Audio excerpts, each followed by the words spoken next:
Hey, what's up, Mgtow? This is your boy Epiphanies, aka Funny Mgtow here, and I'm going to bring you my reasons why the Justice League movie was such an epic fail. Spoilers abound, so please keep that in mind if you're going to continue watching. So, before I start drolling on with, my perspective about the movie, I'm going to give the top to bottom list of the top 20 things that ruined this film, and I'm going to do it because, it's the quickest thing that I noticed, and it was still fresh in my mind, and I wrote them down as I heard them. So, here we go.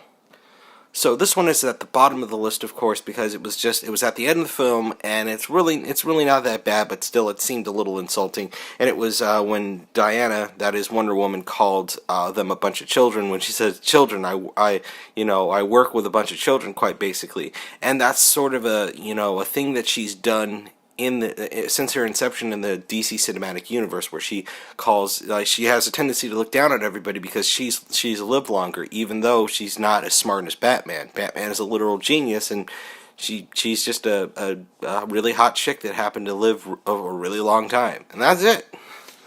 So number 19 is a bit of white knighting, or I guess this is just what I'm going to call it. So if you can come up with a better term, leave a comment, and that would be really much appreciated. But anyway, when Cyborg basically kind of all out professed Wonder Woman to be the leader, where, Batman says, "I thought I told you to get out of here," and then the Cyborg's flying, and he's like, "She didn't ask for a vote," and I'm just like, oh. Really, and that really sealed the deal that now Wonder Woman, to me, at that point, was kind of the Mary Sue of our film. I shouldn't say our film, of the film, because it's hashtag not my Justice League, right? Number 18 is saved by Wonder Woman again. So we know that in Batman v Superman, amongst the myriad of problems that it had, it was nice when Wonder Woman showed up, and even I'll admit, when Wonder Woman showed up for the final fight, it was actually a really, really cool scene. It was very well orchestrated, and it kind of had them working. It pretty much had everybody working as a team, but that was the beginning of this systematic depowering of our iconic character that is Batman. Having him simper like a little punk and put his hands up, because I don't think Batman would put his hands up. He's brave enough, and then who saves him? Wonder Woman. And if you don't think that was orchestrated, or that was that people didn't break off into focus groups and say, okay, so what should happen in this scene? Then you're having a laugh.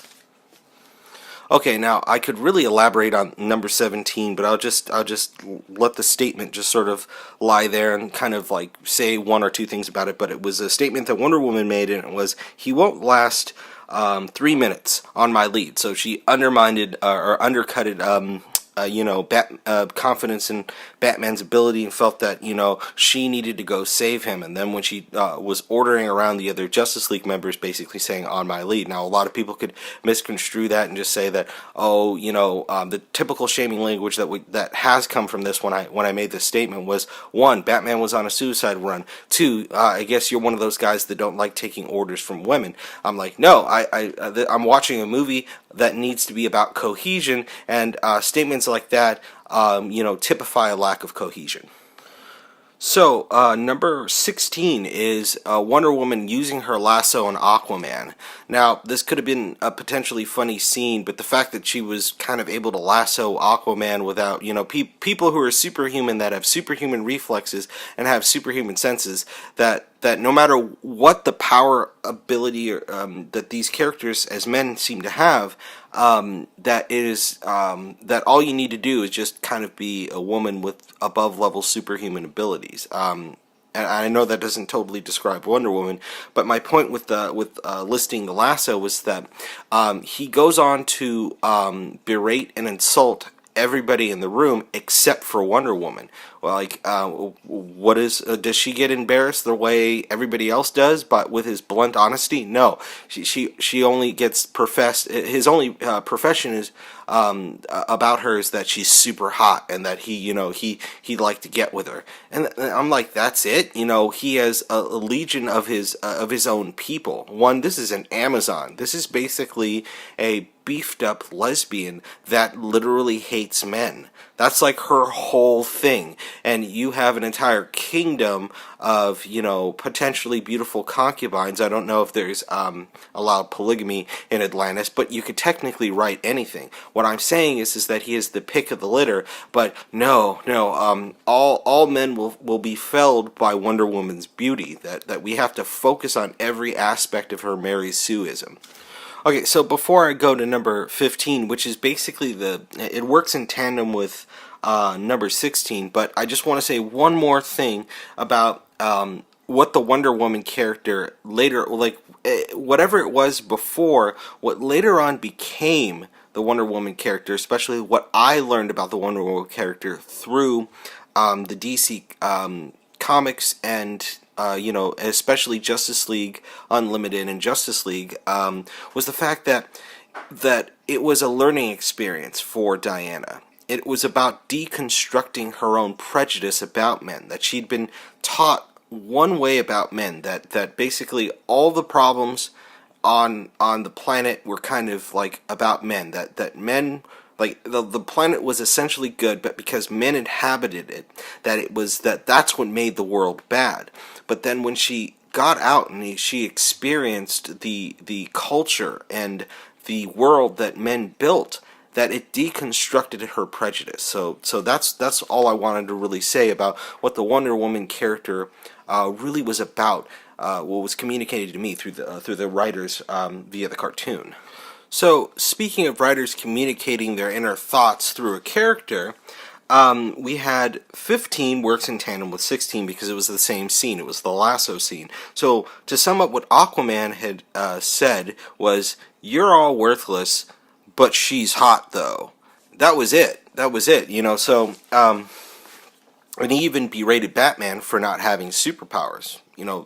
Thusly pegging him in his mind as the most worthless one of the bunch. Now, let me reference a cartoon that said pretty much the same thing, but it was done very much more comedically, and this is the Tiny Toon Adventures. I don't know if anybody remembers Tiny Toon Adventures, but it was a really good show. So instead of Bugs Bunny, you had I think it was Buster Bunny, and then it was Babs Bunny. So when they did the Justice League thing, they basically told Plucky Duck as Bat Duck, and told him, "Listen, we don't need you, and we don't need your Hampton, your pig sidekick." Well, why not? He says, "It was like, oh, well, that's not very just. We're the Justice League." He says, "Yes, it's just us superheroes.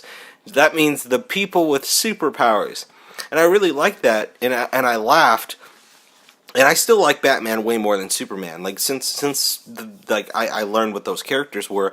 But my point is that they joked about it. But I'm pretty sure, as I remember, later on in the episode, they needed him, and then they learned that, hey, we can't exclude somebody because they don't have superpowers. Because the reason why we formed this team is because everybody has a unique skill set that without that one, the whole group would be diminished. But the writers, whoever wrote the scene, definitely doesn't see it this way, and they did two things. First of all, this is probably what one of the female writers thought about the rest of the Justice League, because they're not comic book fans, and they don't have any actual appreciation for the story and for the narrative. So they had a man say it, and then even compounding that, they had him under the lasso of truth, air quotes, so that it would give this terribly false statement more validity. So 14 is a little bit of a divergence from the overall, from focusing on the characters, and I'm focusing on Steppenwolf with this. The overall theme is belief is evil, and everybody would tell you time and time again that feminists are irrationally neurotic about religion.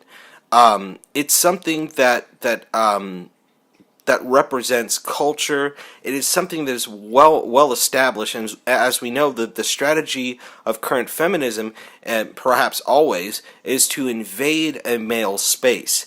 Wherever there are people that they want to sort of usurp authority, impose their own authority, and then get you to do whatever that they want because they believe that they should be in power, they first have to deconstruct the current power base.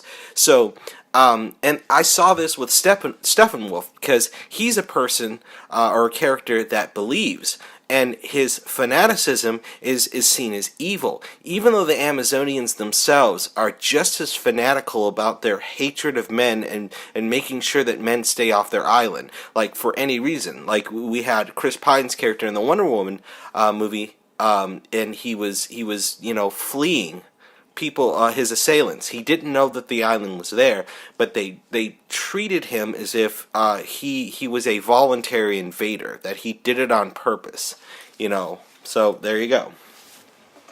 Okay, so number 13 is going to come with a story, and I'm going to try to condense the story as much as possible, but I'm just warning you, it is going to be a little long, but it is absolutely vital to number 13. So, we had a scene between, number 13 is we had a scene between Lois Lane and the newly resurrected Superman, and he says, I'm the stupid one who left, because she starts to talk about how hard things were her on a feelings level without him. It's like, yeah, okay, that's a logical sort of scene to write.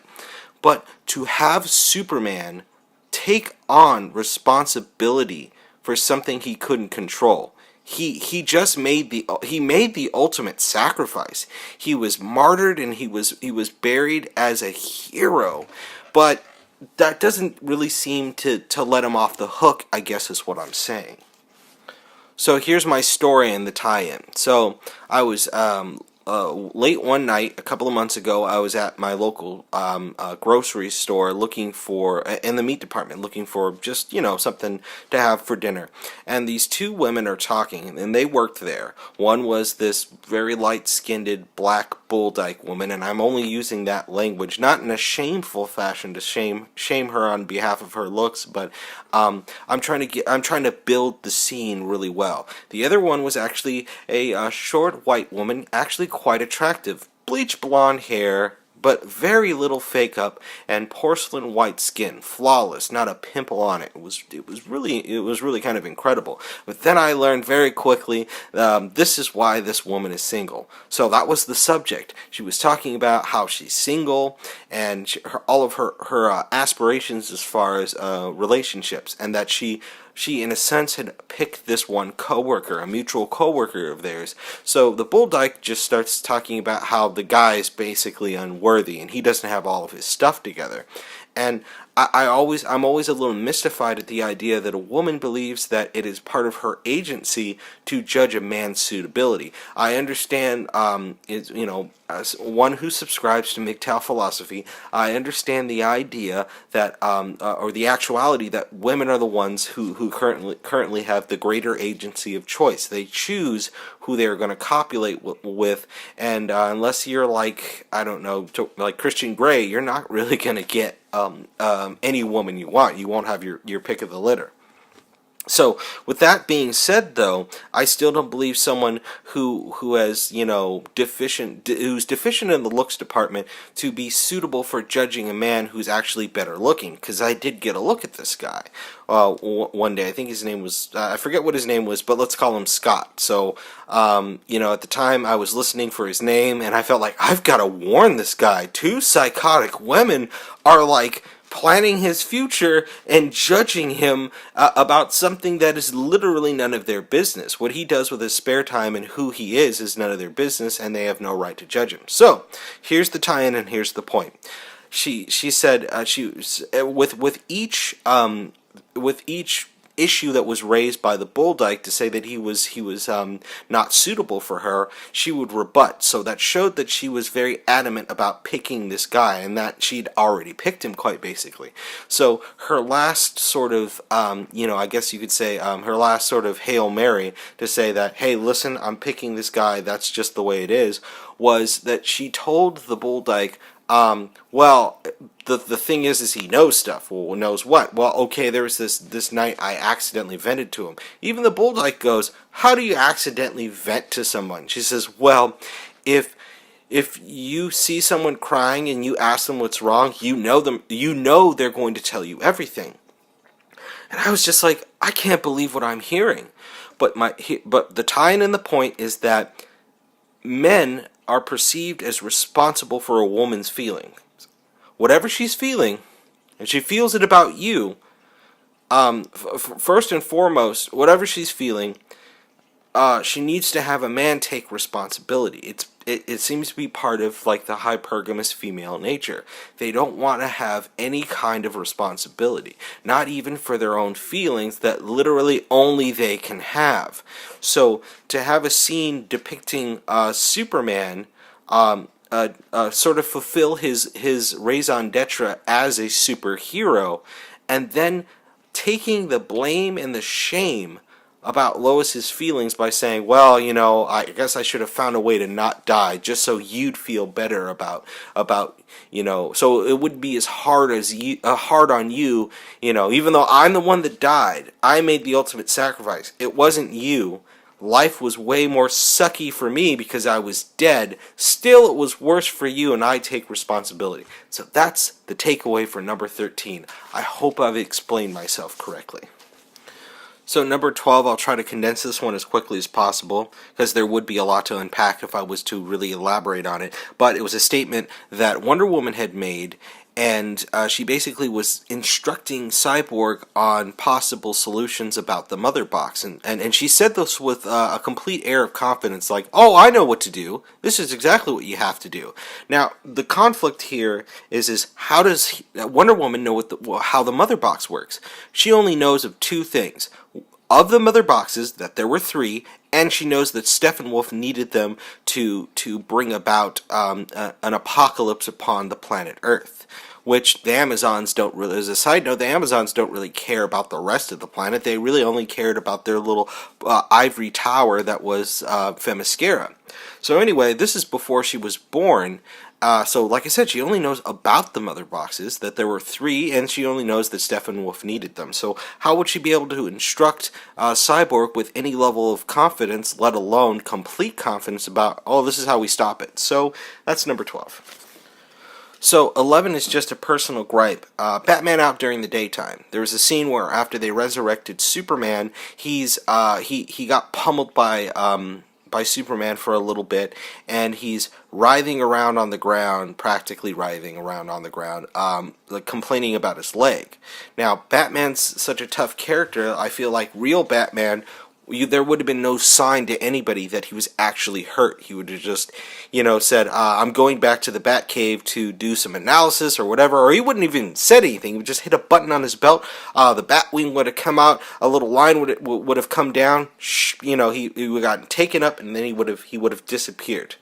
So, number 10 is everybody disappearing. Of course, Flash doesn't do that disappear thing, in front of Commissioner Gordon, but the fact that we had Wonder Woman, Batman, and Cyborg, I can't remember if Aquaman is there, my memory's a little fuzzy, but the fact that they had anybody else besides Batman doing that, when we established, like, a long time ago in the animated series, they said that he went to a magician to learn the escape arts. He had specialized training to be able to do the skill, to acquire the skill of ghosting in plain sight. So we saw a form of this when in Batman v Superman, where Bruce Wayne is in a crowded room and he still can't do the ghosting thing, in Dark Knight, Christopher Nolan's Dark Knight, we had him appear in the room as Batman in the middle of a crowd. Nobody noticed. Joker, none of the people, they just noticed that all of a sudden Batman's here. Holy crap. And then he stops the Joker from I think taking or hurting Rachel or whatever. Anyway, but my point is that was a particular skill set that was usurped by Wonder Woman, and in that scene also by Cyborg. So I'm like, wait a minute. So nobody heard his little rocket thingies activate and him flying off. Like, my point is that, like I said, the disappearing thing is Batman's skill set, and it was completely usurped not only by Wonder Woman in that scene, but also by Cyborg. Okay, so number 9 is sort of like a 1 and 2, but I still count it as a 9. Batman being overly self-deprecating after his argument with Wonder Woman. Wonder Woman comes out of the shadows when they're about to run this op on the to break into the Kryptonian ship that's being guarded by the military. Once again, Batman doesn't even notice that Wonder Woman's in the shadows behind him. He attempts to apologize, and she goes, "Save it. I'm only doing this for X, Y, or Z." Which, you know, if you ask anybody, if you're at a team building exercise and you ask somebody, what do you not need to keep the team cohesive? You don't need someone, you definitely do not need someone who's overly emotional and who tries to make the team exercise about acknowledging how they're in charge over everybody. Because it's supposed to be a team, and as I have always said, there's no I in team. So, yeah, that is number 9. Number 8 was a pervasive problem throughout the film. That was Wonder Woman's just arrogance. And I say arrogance because, you know, like I said, I don't know if I've said this before through the course of this video, but all throughout the film, on an increasing level, she became more and more of a Mary Sue. There was one scene I felt was a little arrogant where she goes to approach Cyborg, this man, this man who was, you know, a football star. He was at the top of his game. He could have the sky was the limit. The world was his oyster. He gets into an accident that mutilates his body. Now, as a person who went through something very similar, when you see X-rays of yourself, and I'm really not trying to divert this and say like, oh, poor me, but I'm offering a little empirical evidence. It is a horrifying experience to look at the X-rays and to see something foreign in your body. My first instinct was that I felt disgusting for months after that. You know, walking around, and I felt like I couldn't have, for some reason, I felt like I couldn't have a normal relationship with people because of this anomaly that was in my body. So, like a self-assuming person, Wonder Woman goes to Cyborg and just assumes that, oh, she basically tells Batman, don't worry, I got this. I'm going to be able to talk him into coming to our team. And I just kind of felt like, do you even know what the guy's going through? You're just going to walk down there and just go, hey, join my team because I'm so cool. That's how it came off. So that's why that's number 8, Wonder Woman being arrogant. So number 7 is further up the list because it was one of the lighter things that I noticed that wasn't terrible but was still pretty bad. And that was certain scenes, there was bad line delivery. We had, you know, the Aquaman character and the actor who plays him, I forget what his name is, I'm so sorry, but he's just like, they're talking about bringing Superman back, and then I think Wonder Woman mentions like, well, what if we don't bring him all back? And then he's like, you know, sometimes it's not the mind that you need to worry about, it's losing their soul. And, you know, that was his line delivery, like, so, like, he looks awkwardly off to the left, and I was like, is he looking at someone holding his lines, you know, on a giant card? Because it really seemed like that.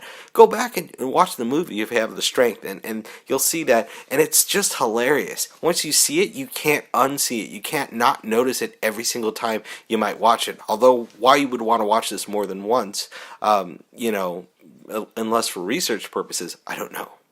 Okay, 6 and 5 are basically the same offense, but by 2 different characters. So, 6 is, Flash is a cuck. Basically, when the argument went down between Diana and Bruce in the Batcave of all places. She says something hurtful. He really hits her back with his genius level wit, and first she punches him slightly. Of course, the whole thing is like, okay, she's Wonder Woman, she gets to punch him, but she didn't mean to do any lasting harm, so that makes it okay for one. Then we have Flash the Cuck. The Flash the Cuck says, dude, if she kills you, we're all definitely going to cover for her. And I'm like, Flash, shut your damn mouth. You in the Batcave, man. Have some respect. You in his place.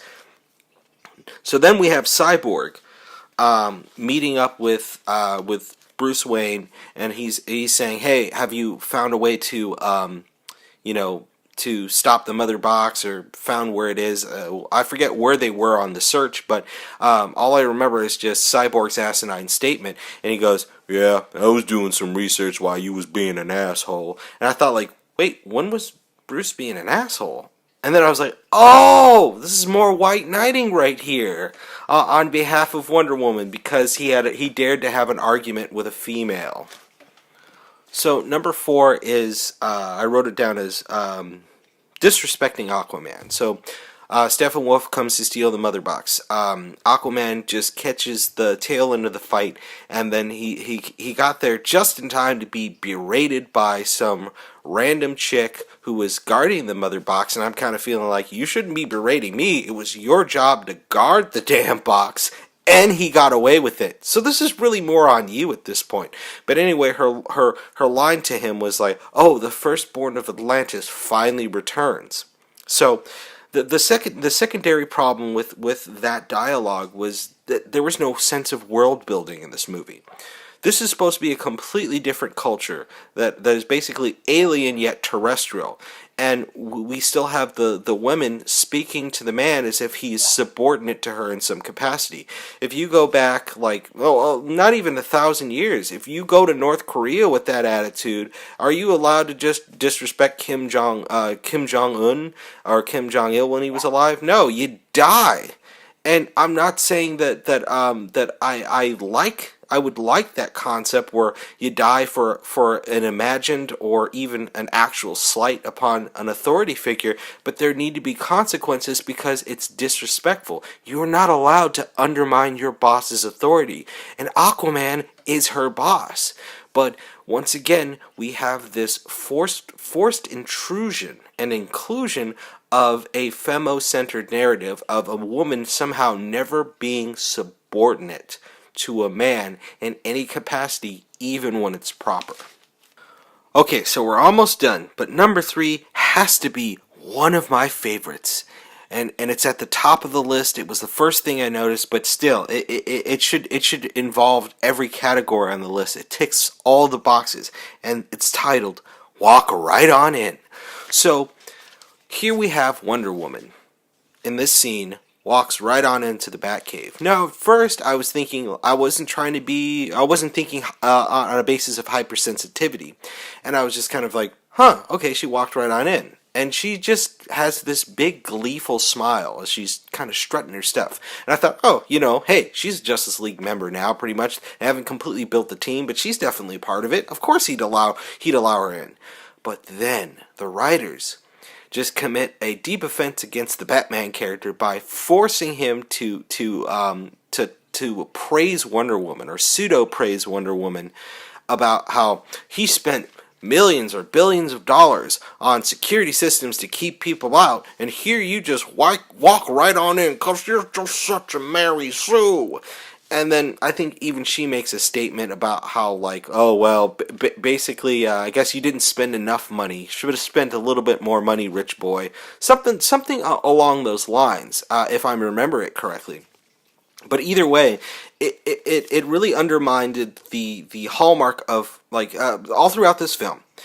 All of Batman's hallmarks were completely undermined, and he was stripped of authority, and he was stripped of his uniqueness, and all of those attributes were extrapolated and given to other characters. You know, the fact that Wonder Woman could do the disappearing thing, the fact that Wonder Woman noticed when her and Bruce were being watched while Cyborg watched from the trees, and he didn't notice, but she did. They gave that win to her. So then her waltzing into the Batcave was just it's just literally a walking like example of a walking example of a woman invading a male space. Now, people could say hashtag fragile male ego on this one, but I'm like, I'm reacting to the lack of narrative. I'm reacting because they've taken the character and they stripped him of his attributes. So I'm only listing what is actually happening, and it wouldn't have been as bad if they just left it alone, but they had to force the Bruce Wayne character to acknowledge her Mary Sue-dom.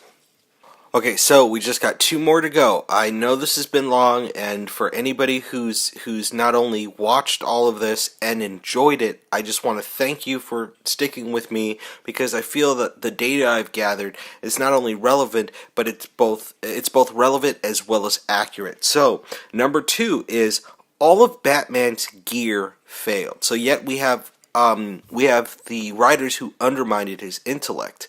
And I really don't care what you say. Batman has always been portrayed as so forward-thinking that there really isn't a problem that given time, he cannot figure a way around or a solution to. So he builds, I think, a total of 3. He builds 2 new pieces of equipment. The old one was the Batmobile. Towards the end of the film, the Batmobile gets ripped apart by the parademons, and then he builds this clunky, slow-moving, walking piece of junk that Cyborg has to hop in at one point when it fails. He turns it on for about 5 or 6 seconds, and then it fails again. Which I don't know what that was really for, or what did that do for the team? It didn't show their cohesion. It kind of demonstrated Cyborg's ability to tap into and adapt himself to equipment and augment it, but he didn't really augment it a whole lot. He just got it going for a couple of more minutes, and then it still broke down in the end. The second one was this. I think it was basically a modified version, a new version of the Batwing, but it was a troop carrier, and it was supposed to carry all of them. That gets ripped apart and destroyed at one point, and I think even crashes. So Batman's gear failing. So number 1, of course, I think all of my Mgtow out there can guess, and the number 1 problem with this movie was Wonder Woman. So why would I pick Wonder Woman as the quintessential problem to this? Is it because I hate women? No. It's because I understood what the writers were trying to tell all of us through putting Wonder Woman in the front and center in the limelight. Now I understand. So this is the way it works on a few levels. On a marketing level, they're saying Wonder Woman as a standalone film was a success. Thusly, it is now a new cash cow for them. Now, they don't want their cash cow being put in a deprecating or a diminished light. So she has to shine better than all of the other characters, even where it's not proper. So that's why they not only put Wonder Woman front and center, but basically made her the Mary Sue of the film. And this problem was even compounded by having her doing things and saying things, and not only demasculating the male figures who are basically her male counterparts. So I guess with all of that rambling aside, the point I'm trying to make is that I understand it on a marketing perspective, but it ruined the film. And I understand it from a misandric, femo-centered, feminist sort of thing. Like this is they're using the Wonder Woman character to invade the male space, but the thing is she was already included on the team, but they feel like the asinine comment that Daisy Ridley from Star Wars: The Force Awakens said in an interview. She said, "Women are half the population, so we think I believe in films that they deserve half of representation." So that means that if you had a character where the character is male, that she finds it okay to try to higgledy-piggledy and force the square peg through the round hole, essentially, by just putting women in a scene where they don't belong. So basically, it could be about a man who's a hermit, but they'll still find some way to put a picture on the wall or have him doing like a drawing, and it's going to be of a woman because women need to be represented. If there's one man in the frame, there has to be like at least two women or one woman at the very least. So that is what I understand about this film.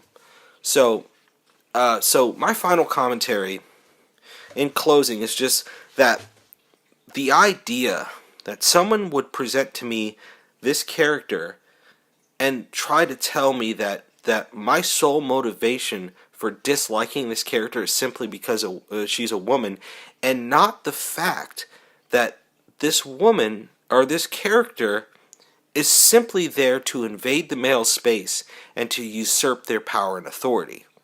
That I'm not seeing what's completely in front of me. It is an insult to the very cognizant thought that we all have as regular people, just walking around, looking up at the sky and saying, that big yellow thing's the sun. Someone telling you, no, see, the sun is more than that, man. You don't really understand it. The sun is a woman. It's a metaphor for the vibrance of femininity and how it's unsearchable, and that no matter how much you could look at it, you would never understand it if you studied it. And if you disrespect it by just staring at it with the male gaze, it's gonna fry your eyes. And it's like, no, it's the sun, jackass. That is it. So, once again, for all my Mgtow audience, thank you so much for listening to it. And if you stuck with it this far through my last bit of rambling, and I hope that you enjoyed this. Please like, comment, and subscribe. And this is Funny Mgtow saying, if you haven't gone Mgtow, go Mgtow, and stay safe by staying Mgtow. I'll see you guys in the next one.